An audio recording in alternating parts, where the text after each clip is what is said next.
Hello, and welcome to Murder 1800 Plus. To help grow my channel, please subscribe, if you haven't already, and if you enjoy this story, please give a like, and maybe a comment too. For more content like this, please find my channel link in the description below. Thank you. Edith May Olive Branson, died April 26, 1929. Some cases read like an Agatha Christie or an episode of the American fictional TV series, Crime Scene Investigation.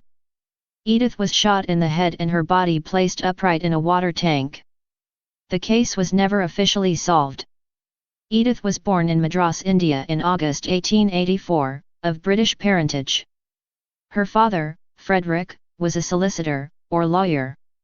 She had an older sister. Her mother died in 1890 at the age of 38. Her father remarried and had another daughter. He died in India in 1903, aged 59. She also had a cousin who became a high court judge. Edith led a somewhat bohemian lifestyle. She was an artist who traveled with a circus in Ireland and painted gypsy scenes. When World War I erupted, she volunteered to serve in the YMCA, St. John's Ambulance Brigade. While her unit was under heavy bombardment, she was rescued by a Colonel Arthur E. Wilson, whom she married in London in 1918. The marriage was not a successful one, it was annulled in the 1920s. She subsequently relocated to Les Baux-de-Provence, a beautiful village in France, where she stayed at the Hôtel de Monte Carlo. The owner was François Pinet, with whom she developed a close relationship. Eventually, she moved to a small house near the hotel, employing a couple as handyman and housekeeper. Known as Olive Branson, she was able to make a living from painting. She was exhibited in both Paris and the Royal Academy of Arts in London. She seemed to be having a vivacious existence, living with her 4 Great Danes and enjoying a relationship with François. They were known to frequent a hotel in Marseille, which is about 55 miles from Les Baux-de-Provence. When Edith's handyman, Joseph Girard, arrived at her house on the Monday morning of April 29, he and his wife did not work at weekends. Edith was nowhere to be found. The doors to the garden were open, but the dogs were inside. Joseph began searching for her. There was a water tank 75 feet, or 23 meters, from the house. Here he found Edith, upright inside the tank. She was wearing stockings and a nightgown. She had been shot in the head. The murder weapon, a revolver, was also found inside the tank. The police decided it was a suicide, which did not sit well with Edith's family, which was why they encouraged a further post-mortem to be conducted. On the face of it, it could be construed as a suicide, albeit rather bizarre. However, the second PM found no water in her lungs, so concluded she must have died some time before she was placed in the tank. It is not known why the killer went to the trouble to move her body quite a distance, and then managed to hoist the body feet first into the tank, no mean accomplishment. Blood stains were found all over the house, with the kitchen floor having been wiped clean. This surely proved it was not a suicide, so quite why the police thought this is not easy to comprehend. Nonetheless, for what purpose did the killer go to the considerable trouble of placing the body in the water tank? It couldn't have been to conceal the crime, as it was very easily discovered. It is possible that it was intended to feign suicide, not the most intelligent plan, despite the gendarmes being duped by it. There is one notion that comes to mind: the dogs. Given that her body would have been laying in the house for several days before being found, the dogs, who would have not been fed, would likely have eaten poor Edith. This suggests the killer had an emotional connection to the victim, so did not want her corpse to be desecrated. The authorities' first suspect was a Spaniard who had passed through the village, who it was rumored, had been refused work by Edith, revenge being the motive.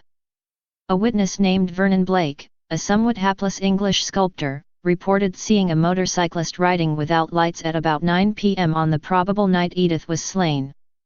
Although this information did not point to any particular suspect, it might indicate that the killer was less likely to be a local resident.